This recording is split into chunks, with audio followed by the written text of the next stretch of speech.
حضرت عباس رضی اللہ تعالیٰ عنہ جن کی بوقت شہادت عمر مبارک 34 سال تھی، آپ کے ہاتھ میں وہ جھنڈا تھا قافلہ حسینی کا۔ جب یہ ساری شہادتیں ہو گئیں تو ایک لمحہ ایسا آیا کہ حضرت عباس رضی اللہ تعالیٰ عنہ سید الشہداء کی بارگاہ میں آئے اور اپنے آپ کو شہادت کے لیے پیش کیا۔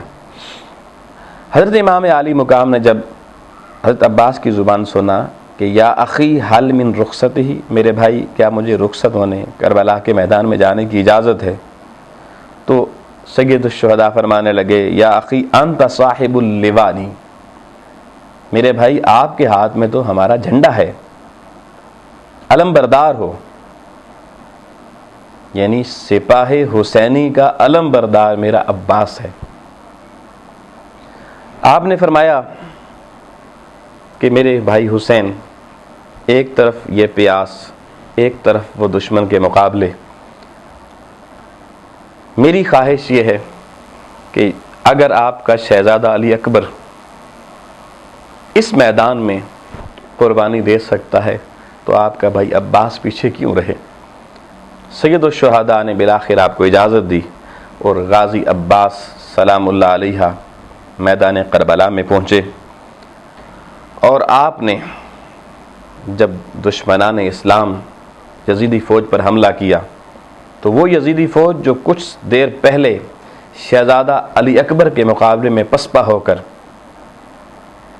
بھاگنے پہ مجبور ہوئی تھی، حضرت عباس سلام اللہ علیہ کا پہلا حملہ یہ اتنا طاقتور تھا کہ سب یزیدی اپنی پوزیشنیں چھوڑ کے وہاں سے بھاگ کھڑے ہوئے اور ایک دفعہ میدان خالی ہو گیا۔ علی کے شہزادے کی جرأت تو دیکھیے، شجاعت تو دیکھیے۔ اب غازی عباس نے دیکھا کہ میدان خالی ہے، فرات کے کنارے پر جو سپاہ لگی ہوئی تھی کہ فرات تک کوئی نہ پہنچے سپاہ حسینی میں سے، وہ کنارہ بھی خالی ہو چکا تھا۔ تو آپ نے مشکیزہ لیا اور بچوں کی وہ بلگنے کی آوازیں آپ کے کانوں میں پڑ رہی تھیں، آپ مشکیزہ لے کے اس دریا فرات پہ جا پہنچے، اور اتنی یزیدیوں کو جرأت نہیں کہ آپ کو روک سکیں۔ آپ دریا میں اترے، مشکیزہ پانی کا بھرا، اور مشکیزہ بھر کے جی چاہا کہ ایک چلو پانی کا میں بھی پی لوں۔ آپ نے ارادہ کیا، لیکن چلو میں پانی تھا اور حسین کے خیمے کی بیبیوں اور میرے حسین کی پیاس یاد آ گئی، اور اس پیاس نے وہ چلو پانی حضرت عباس کو نہ پینے دیا۔ ایسی وفا تاریخ نے کہاں دیکھی ہوگی؟ خود بھی 3 دن کے پیاسے ہیں، فرات پر کھڑے ہیں، ہاتھ میں پانی چلو میں بھر چکے ہیں، مگر وہ پانی لبوں تک نہ گیا کہ یہ بھی حسین سے بے وفائی ہوگی۔ مشکیزہ بھرا، پانی اٹھایا اور چلنے لگے واپس۔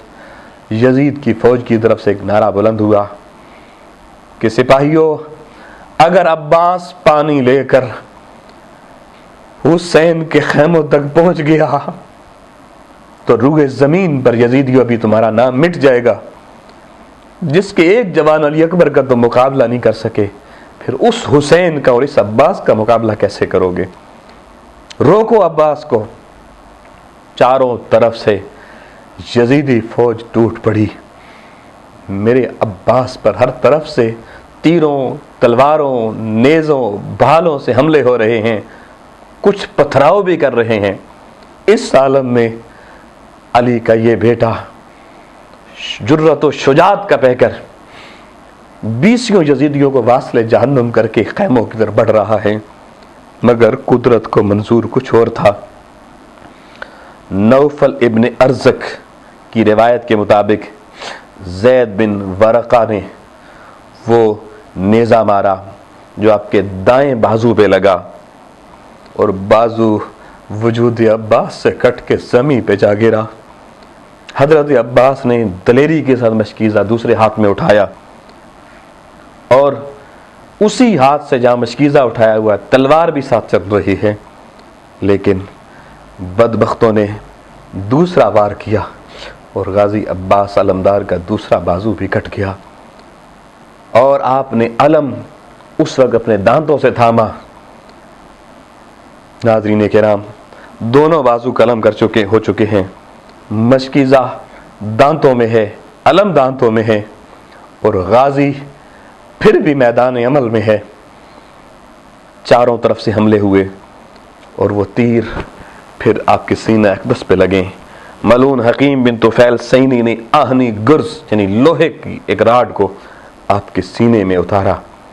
شہزادہ عباس گھوڑے سے زمین کی طرف آئے اور آواز لگائی، یا ابا عبداللہ علیہ السلام منی، اے عبداللہ الحسین میرا آخری سلام ہو۔ حسین کی وفا شیار ساتھیوں میں غازی عباس وہ شہید قافلہ حسین ہے جس نے اپنے وجود کے ایک ایک حصے کی قربانی دی، مگر علم حسینی کو پھر بھی گرنے نہ دیا۔ حضرت حسین کربلا کے سینے پر آئے، غازی عباس سے علم تھاما اور میرے عباس نے حسین کے قدموں پر اپنا سر رکھ دیا۔ انا للہ و انا الیہ راجعون۔